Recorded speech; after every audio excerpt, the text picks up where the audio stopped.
কারণ মনে রাখতে হবে বাবা, কোনো কীর্তনিয়া বলতে পারে না দাঁড়িয়ে গান গাইবো কীর্তন গাইবো, তার সামর্থ্য নাই, ক্ষমতা নাই। কারণ এই অহংকারটা একদিন ধ্রুব মহারাজের হয়েছিল, প্রহ্লাদের হয়েছিল। 5 বছর বয়সে কৃপা পেয়েছে। আমার মতো বড় ভক্ত আর কেউ নাই। কীর্তনিয়ারা যদি বাবা এই ভাব নিয়ে হরিবাসরে দাঁড়ায়, তার কীর্তন গাওয়া বা শোনা দুটোই বৃথা হয়ে যায়।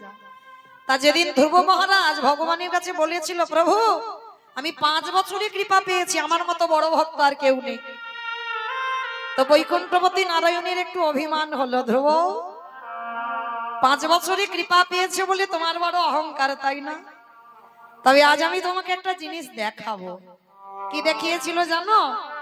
ধ্রুব মহারাজের হাতটা ধরে নিয়ে গেছে বাবা বিশাল বড় একটা পাহাড়। পাহাড়ের কাছে গিয়ে ধ্রুবকে ভগবান প্রশ্ন করছে, ধ্রুব ভালো করে একটু কান পেতে শোনো তো দেখি কি হচ্ছে। তা ধ্রুব যখন পাহাড়ে কান পেতেছে, কে যেন ওর ভিতরে বসে বসে কৃষ্ণ কৃষ্ণ। ধ্রুব যেই না কান পেতেছে, ভিতর থেকে কৃষ্ণ নামের প্রতিধ্বনি বাজছে। ধ্রুব মহারাজ চমকে উঠে প্রশ্ন করেছিল, প্রভু এই পাহাড়ের ভিতরে কে বসে বসে নাম করছে? ভগবান হেসে বলেছিল, ধ্রুব ভালো করে দেখো তো পাহাড়টা কি দিয়ে গড়া আছে। লক্ষ্য করলো মা, পাথর দিয়ে নয়, মাটি দিয়ে নয়, ইট বালি সিমেন্টের গাঁথাও নয়। ভালো করে নিখুঁত করে লক্ষ্য করলো, ওই পাহাড়টা তৈরি ছিল বাবা মানুষের হাড়ের পাহাড়। ধ্রুব মহারাজ ভালো করে দেখে বলছে, প্রভু এ তো মানুষের হাড়। কে কে এত বড় ভক্ত যার এত মানুষের হাড় এক জায়গায় রেখেছে? কে রেখেছে? ভগবান হাসছে আর বলছে, ধ্রুব অন্য কেউ নয়, ওই হাড়গুলো আমি রাখতে রাখতে হাড়ের পাহাড় হয়েছে। প্রভু হাড়গুলো কার? কে এত বড় ভক্ত যার হাড় তুমি ভগবান গুছিয়ে রেখেছো? কে? ভগবান হেসে বলেছিল, ধ্রুব ওটা অন্য কারোর হাড় নয়। ওই যে কটা হাড় দেখছো, হাড়ের পাহাড় তৈরি হয়েছে, ওই হাড়গুলো হচ্ছে তোমার দেহের হাড়। প্রভু আমার দেহের হাড় বলে? হ্যাঁ, আজ পর্যন্ত তুমি যতবার দেহ ত্যাগ করেছো, যতবার তুমি পৃথিবীতে জন্ম নিয়েছো, ততবার তুমি কৃষ্ণ চরণের দাস হয়েছো। বাবা চৈতন্য চৈতামৃত গ্রন্থে একটা কথা আছে বাবা, কোটিতে গুটি। এই কোটিতে গুটির কথার শব্দটা অনুভব করতে হবে। এখানে হাজার হাজার লাখ লাখ ভক্ত আছে, এই লাখো লাখো ভক্তের মধ্যে বাবা একটা খুঁজে বের করবেন কৃষ্ণ ভক্ত, একটা বের করবে। তা ধ্রুব মহারাজ ভগবানকে বলছে, প্রভু কে বলে তোমার হার? কেন? যতবার তুমি পৃথিবীতে এসেছো ততবার তুমি কৃষ্ণ ভক্ত হয়েছো। আর জানো ধ্রুব, যতবার তুমি দেহ ত্যাগ করেছো, তোমার দেহটা নিয়ে যখন শ্মশান ঘাটে যেত, আমি সেইখানে গিয়ে ওই ছায়ের মধ্যে দিয়ে খুঁজে খুঁজে যদি এক টুকরো হাড় পেতাম, সেই হাড়গুলো খুঁজে এক জায়গায় রেখে দিতাম। আর সেই তোমার দেহের হাড় রাখতে রাখতে রাখতে রাখতে আজকের হাড়ের পাহাড় তৈরি হয়ে গেছে।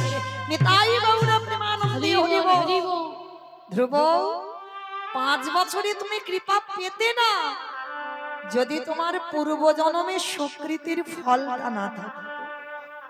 কারো সাধ্য নয়, এ জন্মে কৃষ্ণ ভজনের অধিকার যদি তুমি পেয়েছো, তোমার বহু জন্মের সাধ্য সাধনা আছে। তারপরে তো তুমি দাঁড়াতে সাহস পেয়েছো। তাহলে এই যে কৃষ্ণ চরণের দাস হলে, কৃষ্ণ চরণ যদি কেউ ধরতে পারে, তার বাবা কোনোদিন অপমৃত্যুর ভয় থাকে না, কোনোদিন হবে না। যদি বলো প্রমাণ, প্রমাণ দিয়ে গেছে বাবা যুধিষ্ঠির মহারাজ মহাভারতের পাতা। যেদিন কুরুক্ষেত্রের মাঠে যুদ্ধ হবে, যুদ্ধের ঠিক প্রারম্ভে আমার ভগবান কৃষ্ণ যুধিষ্ঠির মহারাজকে বলেছিল যুধিষ্ঠির দাদা, অযুধিষ্ঠির দাদা, আর বিলম্ব করো না, তুমি তাড়াতাড়ি রণসাজে প্রস্তুত হও, এখনই যেতে হবে আমাদের ধর্মক্ষেত্রে কুরুক্ষেত্রে। ভালো করে বিচার করবেন না, একটু শুনবেন, 1 ঘন্টা আর শুনতে হবে না, 1 ঘন্টা শুনলেই হবে।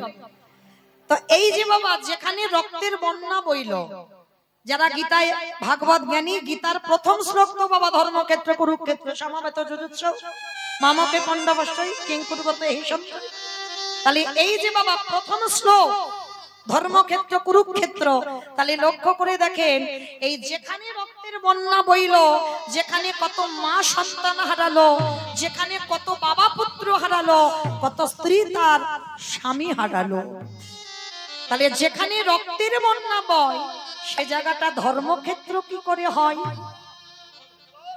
ধরুন আপনাদের এই নাটনা, এই যে হরিমঞ্চে, এইখানে যদি বাবা খুনোখুনি মারামারি কাটাকাটি হয়, এই জায়গাটাকে কেউ বলবে ধন্যাতি ধন্য জায়গা? এখানে নতুন করে একটা নাম হবে শ্মশান। কেন? এখানে কত মানুষ প্রাণ হারিয়েছে। তাহলে কুরুক্ষেত্রের মাঝে বাবা রক্তের বন্যা বয়ে গেল, তবু কিন্তু বলছে জায়গাটা ধর্মক্ষেত্র। কেন না? কথিত ছিল এখানে যারা যারা প্রাণ হারাবে, শুধু মানুষ নয়, পশু পাখি কীট পতঙ্গ মানব দানব খেচর খেচরি গাছপালা যারা যারা প্রাণ হারাবে, কাউকে আর নরকে যেতে হবে না, সবাইকে যেতে হবে দেবলোকে। তাহলে যেখানে প্রাণ হারালে বাবা আর নরকে যেতে হয় না, সে জায়গাটাই তো ধর্মক্ষেত্র হয়। আজও যারা যাবেন কুরুক্ষেত্রের মাঠ, আপনাদের চরণ দর্শন করে বাবা আমার সৌভাগ্য হয়েছে।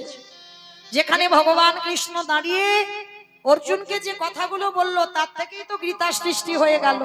আজও আছে ভগবানের চরণ চিহ্ন। যেখানে পিতামহ ভীষ্ম সরসজ্জাই বলল, আজও আছে। নিচে জল ছিল, কেউ জানত না। যখন পিপাসায় কণ্ঠ শুকিয়ে গেল, তখন তৃতীয় পাণ্ডব অর্জুন ওই বানটা নিক্ষেপ করে পতিত পাবনী গঙ্গাকে ওই মাটির তলা থেকে আহ্বান করেছিল। তখন তো সমাজের মানুষ জানলো তাহলে মাটির তলায় জল আছে। আজকে সেই কুরুক্ষেত্রের মাঠে বাবা যাবে যুদ্ধে। ভগবান কৃষ্ণ যুধিষ্ঠির মহারাজকে বলছে, দেরি করো না, তাড়াতাড়ি তৈরি হও। যুধিষ্ঠির মহারাজ সর্বদা বাবা ধর্মের পথ, ধর্মের পথ যদি না থাকবে, যক্ষরূপী বক যখন প্রশ্ন করেছিল যে তোমার এই যে তুমি ছাড়া তোমার এই 4 ভাই, এরা প্রাণে প্রাণে বাঁচবে, তবে এদের 4 জনের মধ্যে একজনের প্রাণ বাঁচাবো। যক্ষরূপী বক প্রশ্ন করেছিল বাবা, যারা মহাভারত জ্ঞানী জানবেন, সেই প্রশ্নের প্রত্যেকটা উত্তর দিয়েছিল যুধিষ্ঠির মহারাজ। আর দিয়ে যখন বলেছিল 4 ভাইয়ের মধ্যে একটা ভাইয়ের প্রাণ বেছে নাও, ভালো করে মনে রাখবেন, ওই সহদেব আর নকুল কিন্তু সৎ ভাই, নিজের ভাই নয়, মাতৃ সন্তান। আর কুন্তী মায়ের তো 3টে ছিল, যুধিষ্ঠির, ভীম, অর্জুন। কিন্তু যুধিষ্ঠির মহারাজ ওই যক্ষরূপী বকের কাছে চেয়ে নিয়েছিল, প্রাণ যদি আমার 4 ভাইয়ের মধ্যে একজনকে দাও, তাহলে দাও আমার সহদেবের ভাইয়ের প্রাণ। কেন? তার পথটা একটু অনুকরণ করে দেখেন বাবা, কত তার চেতনা ছিল, কত তার জ্ঞান ছিল। আমাদের মতো সাধারণ মানুষ হলে নিজের ভাইয়ের প্রাণ চাইবো, কিন্তু যুধিষ্ঠির মহারাজ সহদেবের প্রাণ চেয়েছিল। কেন? তার একটাই কারণ, যখন মাতৃ সহমরণে যায়, হিসাবে কিন্তু সহমরণ কুন্তী মা ছিল, পার্থতা কুন্তী মায়ের ছিল, কিন্তু মাতৃ সহমরণ হলো। কেন? তার একটাই মাত্র কারণ ছিল, মাতৃযন্ত্র কুন্তী মায়ের মতো মাতৃত্ব আমার নয়। আমি আমার নিজের 2টো ছেলেকে ভালোবাসবো যতটা, আমি যুধিষ্ঠির, ভীম, অর্জুনকে ততটা ভালোবাসতে পারবো না। ওই জন্য সহমরণের আগে কুন্তীকে বলেছিল, দিদি আমি জানি তোমার 3টে ছেলেকে যে চোখে দেখবে, সেই চোখে তুমি আমার নকুল সহদেবকে দেখবে। যেটা আমি পারবো না সেটা তুমি পারবে, তাই আমি সহমরণ হব পাণ্ডুর সঙ্গে। কিন্তু তুমি আমার এই দুটো ছেলের দায়িত্ব নিও। যুধিষ্ঠির জানতো এই কথা, আর যুধিষ্ঠির মনে ভাবলো আমার তিনটে ভাই যদি মরে যায়, আজকে আমি বেঁচে আছি, আমার ভীম অর্জুন যদি মরে যায়, আমার মার মুখাগ্নি আমি করতে পারবো, আমার মার কুল উদ্ধার করতে পারবো, কিন্তু আমার মাতৃমায়ের কুল উদ্ধার করবার জন্য নয় নকুল নয় সহদেবকে লাগবে। কত বিবেক দিয়ে প্রশ্ন করেছিল দেখো নিজেকে। তাই সহদেবকে বেছে নিল। কেন? কারণ সহদেব ছিল ভাইদের মধ্যে ছোট। মনে রাখতে হবে, সৎ ভাই সৎ দাদা সেই হয় যার হৃদয়টা সর্বদা সৎ হয়। নিজের ভালো হবে, নিজের মঙ্গল হবে, আর অন্যজনের নয়। এটা সৎ দাদা বলো, সৎ ভাই বলো, সৎ মায়ের কর্তব্য নয়। সেই যুধিষ্ঠির মহারাজ বলেছিল, কৃষ্ণ আমাকে একটু অনুমতি দাও, আমি আমার বড় মাকে একটু যুদ্ধে যাওয়ার আগে প্রণাম করতে চাই। আমা এই জায়গাটা একটু শুনবেন মন দিয়ে। ভগবান কৃষ্ণ বলে উঠল, যুধিষ্ঠির দাদা, যে বড় মা জীবনে তোমার ভালো চাইল না, যে বড় মা ঠাকুরের কাছে মানত করে কবে যুধিষ্ঠির মৃত্যু হবে, যে বড় মা মানত করে কবে পঞ্চ পাণ্ডব নিধন হবে, আর তুমি কিনা যুদ্ধের আগে সেই বড় মাকে প্রণাম করবে কেন? যুধিষ্ঠির মহারাজ বলেছিল, কৃষ্ণ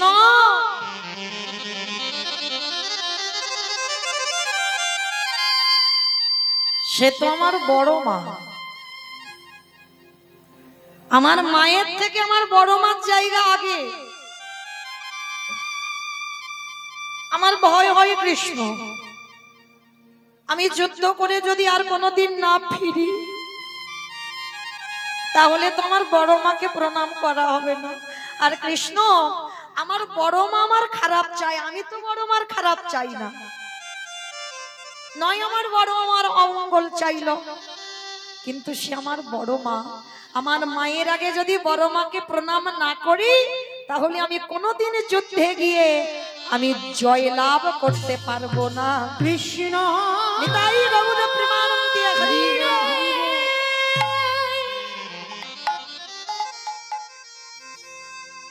আমি যুদ্ধে গিয়ে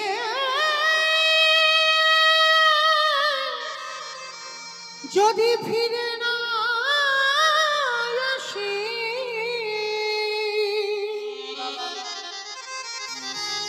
তবে আমার বড় মার চরণে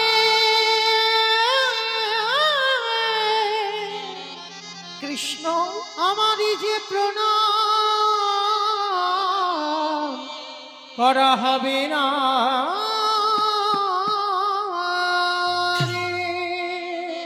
ভগবান বললেন, বেশ যাও, তবে দেরি করবে না, প্রণাম করেই তুমি চলে আসবে।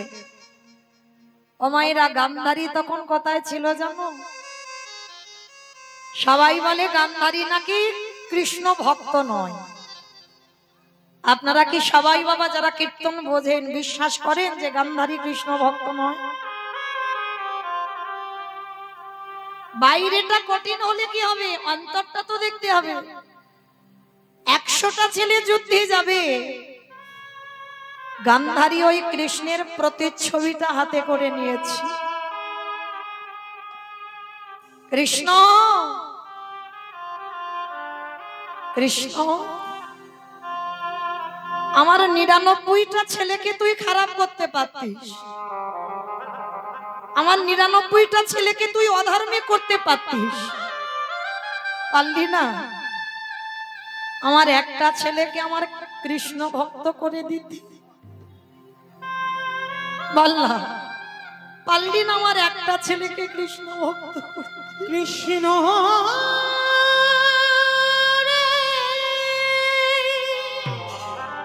কেন আমার 100টা ছেলে অধার্মিক করে দিলি? দেখা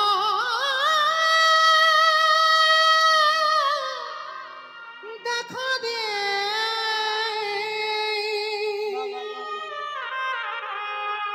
ওরে তুই নাকি ভক্তের ভগবান।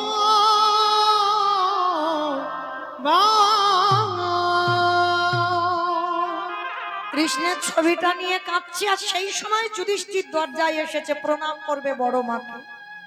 দরজা ধাক্কা দিয়ে ডাকছে, বড় মা, বড় মা। কে কে ডাকে? তাড়াতাড়ি করে গান্ধারী চোখের জলটা মুছে যেই না দরজা খুলেছে, দেখে না যুধিষ্ঠির সব থেকে বড় শত্রু যুদ্ধের আগের দিন দাঁড়িয়ে আছে। কি চাস? কেন এসেছিস আমার কাছে? পালিয়ে যা, এক্ষুনি আমার দুর্যোধন দেখলে তোকে বধ করে দেবে। পালিয়ে যা, পালিয়ে যা।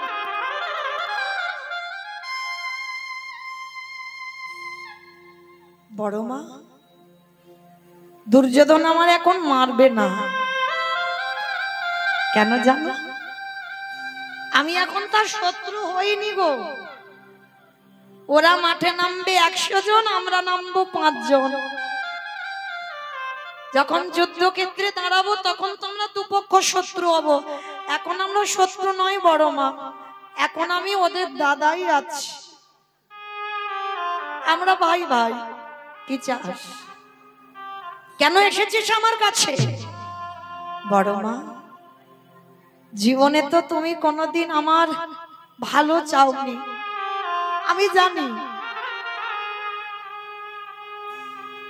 আমি জীবনে কোনোদিন তোমার কাছে কিছু চাইনি, কিছু না। তবে জীবনে প্রথমবার একটা জিনিস চাইবো, তুমি দেবে।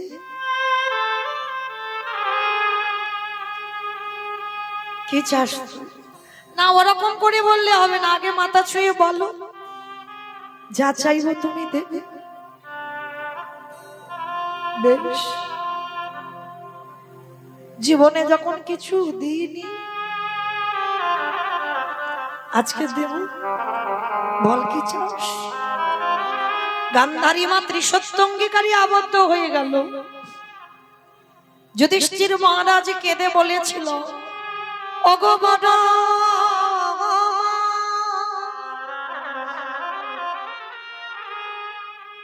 তোমার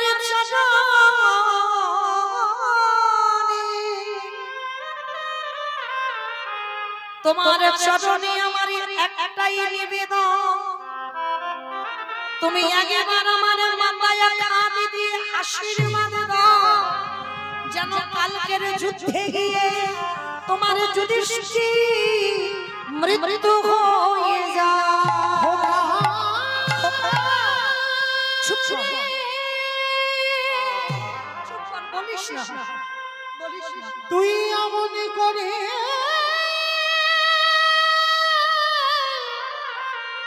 বলিস না, আমি যে বড় মা হয়ে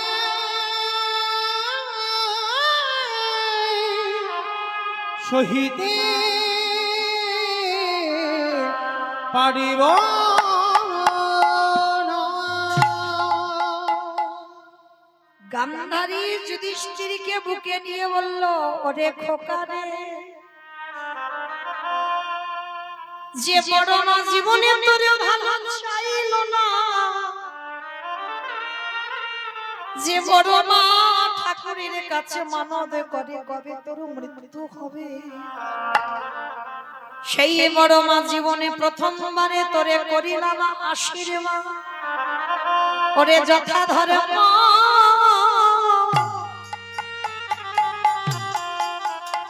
ওরে তথা জয় রে, ওরে ঘরে মেরে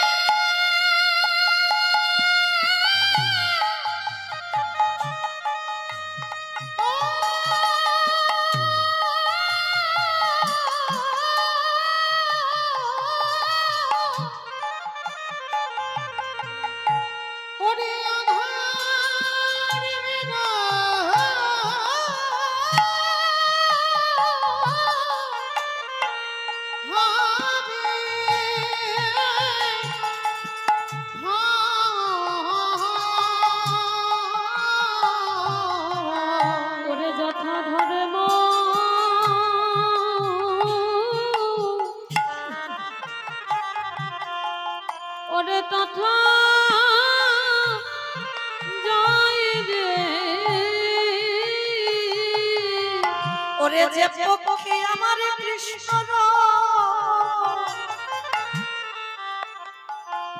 ওরে সে পক্ষের কি অমৃত খাই এই জগতে যারা কৃষ্ণ চরণ ভজন করে তাদের জগতে কিছু আর দেখতে লাগে না কারণ ধর্মকে যে আঁকড়ে ধরে স্বয়ং ধর্ম তারে রক্ষা করে ওই ধর্মকে যে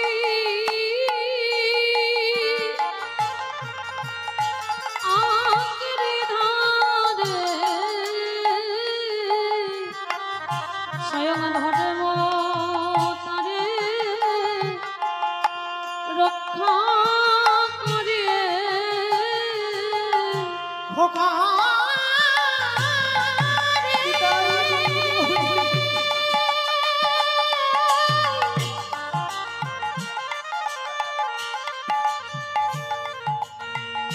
করে আশীর্বাদ করিলাম।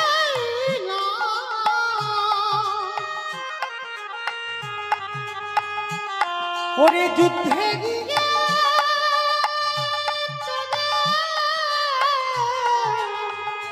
জয় হবে হবে ওরে যে পক্ষে আমার স্বয়ং কৃষ্ণ কৃষ্ণ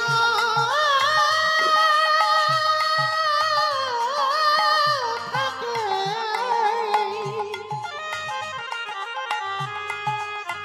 সেই পক্ষের কি মৃত্যু হয় রে। ওরে তুই তো জানিস না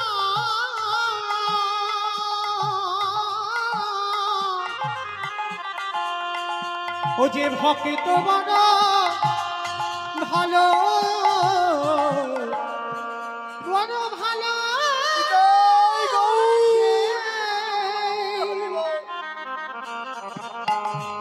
তাই তো যুগে যুগে সে যে ভক্তকে রক্ষা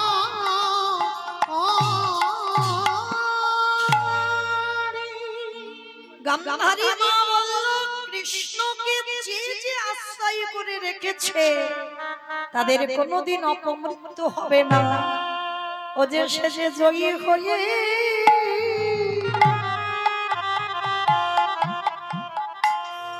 ঘটে ওই কৃষ্ণ যদি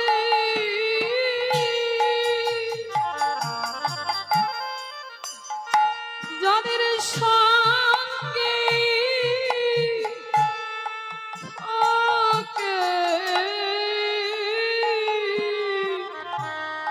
তারা জয়ী হয়ে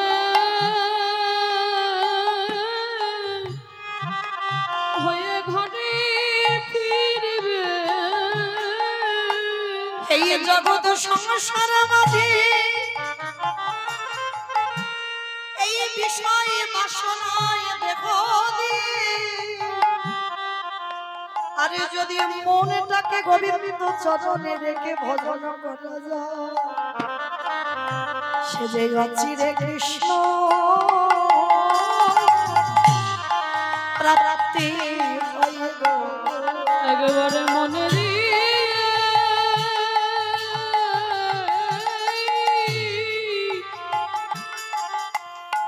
মনে দিয়ে কৃষ্ণ ভজন করলে তাহলে অচিরে কৃষ্ণ প্রাপ্তি হবে। তাহলে জগতের সংসারে বাবা ভগবানের কাছে যদি কোনোদিন কেউ কিছু চাও একটাই বস্তু চাইবে কি জানো তোমার নামে নিদিন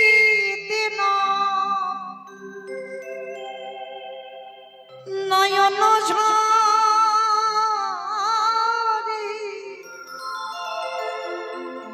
বিজয় সরকারের একটা গান, প্রেম বন্যায় ভেসে দয়া, আমি যতদিন পৃথিবীতে থাকবো আমায় চিরকানা করে দাও, করে দাও। তোমার নামে নিত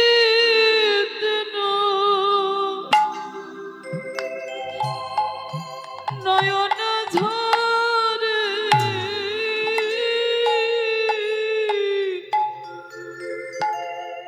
এমন হেসে যতদিন বাঁচবো আমায় কাঙাল করে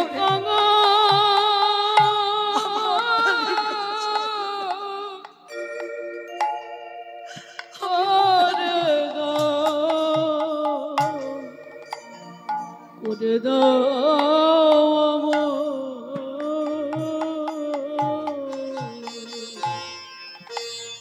আবার যদি আসি দয়া,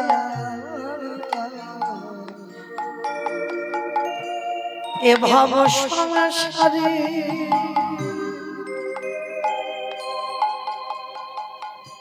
যেন কৃষ্ণ ভগিত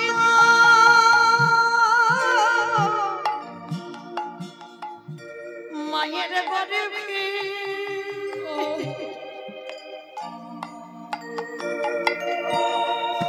জনম দিও মোরে। ওরে আমার যদি আসি দয়া, আমার যেখানে জন্ম দাও সংসারে যেন কৃষ্ণ ভক্তি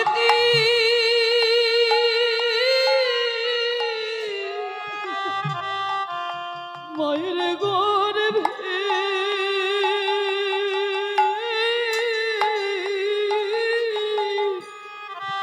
পাঠিও আমারে। সেদিন মুচি হয়ে দয়াল আমি সুচি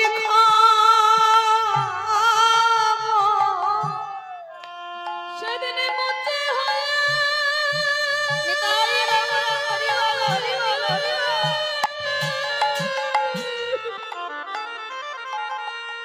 সেদিন মুচি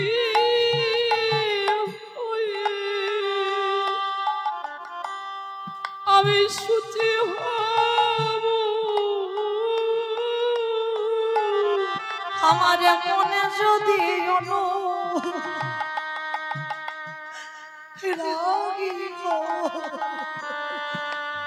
চিরকাঙা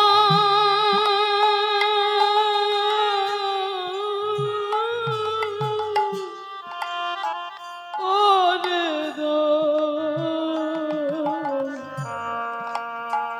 দাও। আরে কামনা বাসনা ছেড়ে আর আমার ভালো লাগে না সত্যি। শুদ্ধ হবে মন। কবে ভক্ত সঙ্গে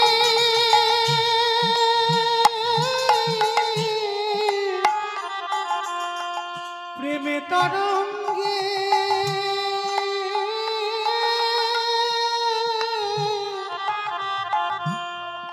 যাব মধুর বৃন্দাবন। আমি কামনাব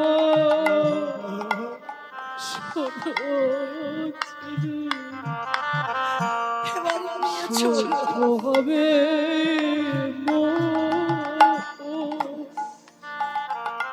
কবে ভক্ত সঙ্গে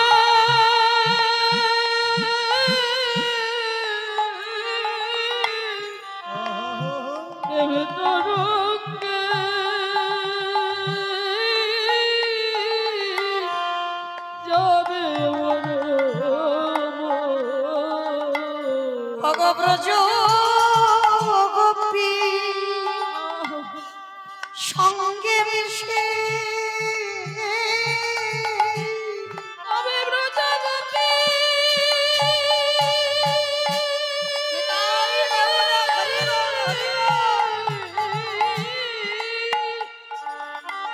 তবে ব্রজ গোপী সঙ্গে ভক্তের পদ ধুলা মাগিব চিরকঙ্গা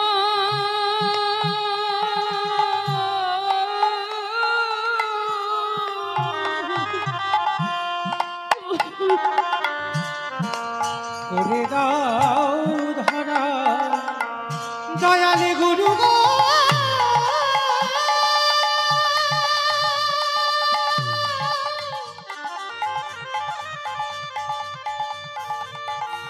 ও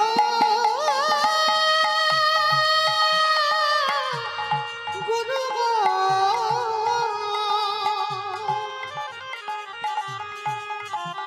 দয়ালে গুরু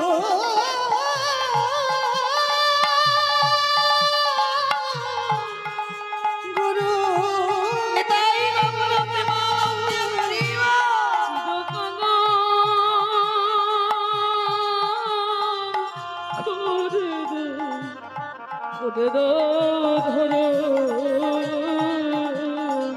দয়ালে চিরকাল